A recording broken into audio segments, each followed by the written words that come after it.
Hello, and welcome to what I hope will be the first of many vlogs. I've been meaning to vlog for quite some time now because I've been wanting to share digital PR tips, things I'm seeing across the business, things I'm seeing across my clients, and things I'm seeing across the industry. But before I get into it, I just want to say I hope that everyone is safe and well. I understand it's a crazy time we're in at the moment. I'm actually videoing from my garden while in lockdown. And I suppose for those who don't know me, my name is David White, and I'm the content marketing director at connective3. Prior to connective3, I headed up the digital PR team at branded3, then the content marketing team at edit.co.uk. And I've been with connective3 since the start. We actually only started in October. And there was four of us, and we're 7 months in, coming up to 8 months in now, and we're coming up to 18 members of staff with a few people just working their notice periods. But I wanted to use today's vlog to share something that I introduced when I was asked to join connective3, and that's a process that I call strategic creativity.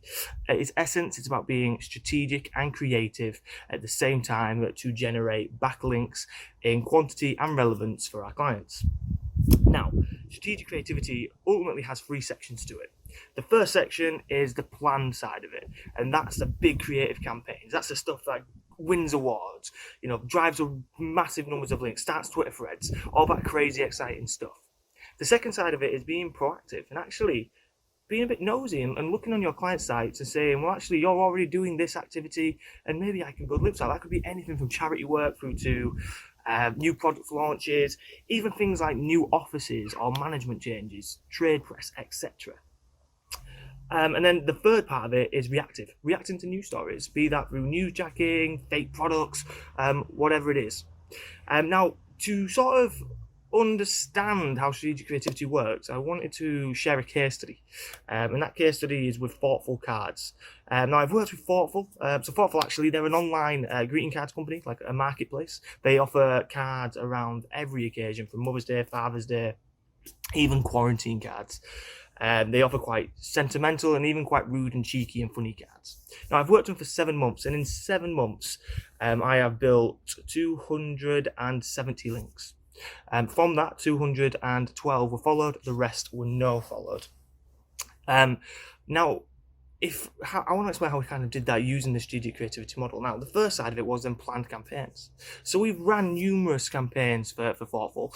We've done campaigns around the true cost of a baby. Every time your friend has a baby, how much is it costing you? And that kind of went everywhere. We've done campaigns around dating hotspots and UFO hotspots. And these have generated huge amounts of really good links from places, all your kind of national media outlets like The Sun, Metro, even USA Today, places like that.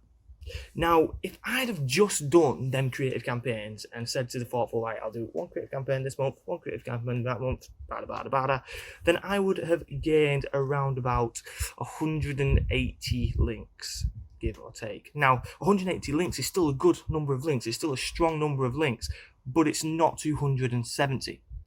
Now, by adopting that strategic creativity model, we were able to amplify not only the link numbers, but the relevance as well.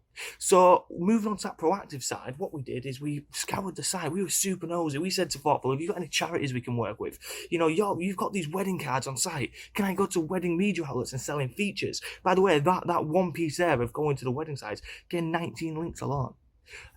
We asked them, what kind of new products have you got coming up? Can we go to trade press? They did a TV advert, so we went out to publications like marketing media, trade media, places like that. We have an always-on approach with Thoughtful because of the strategic creativity model, and that drives links from stuff that they're doing anyway. Things that they're doing as a business anyway is linkable, and it's just about taking that and using it for links.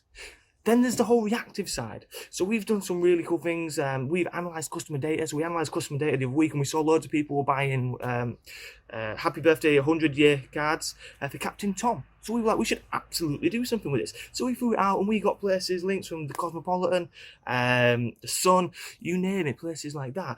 And it was about being reactive.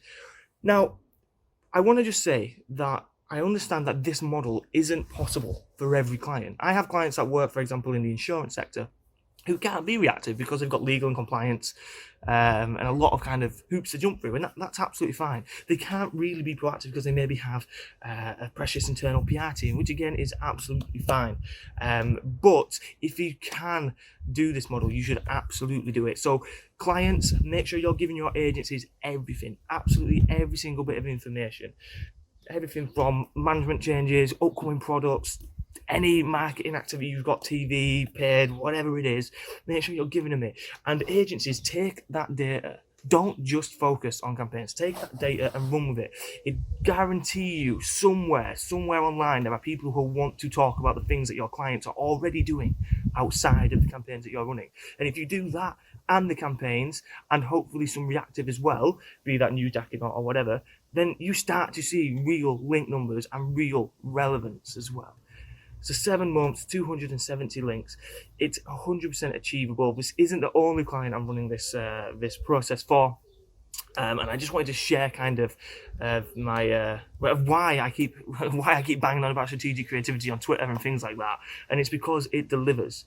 So being creative alone is not enough. Doing campaigns alone isn't enough. We need to be more proactive now, and we need to be using every aspect of the business and making sure that in an ideal world we turn every single part of the business digital first and focus on trying to get it amplified in the most relevant areas possible.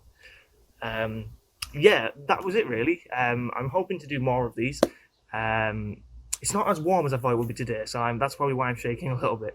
But I'm hoping to do more of these vlogs. But if you have any questions or anything at all, drop me a line on Twitter. Please do also check out the case studies on connective3.com. We've got, I think, 4 on there at the moment, but we're about to add a few more. Also, check out Farfolks. We've got some really cool stuff coming up, certainly across the Father's Day period. But yeah, any questions, drop me a line on Twitter, drop me an email, or just come through to the connective3 site. I'm more than happy to answer them. But thank you for listening.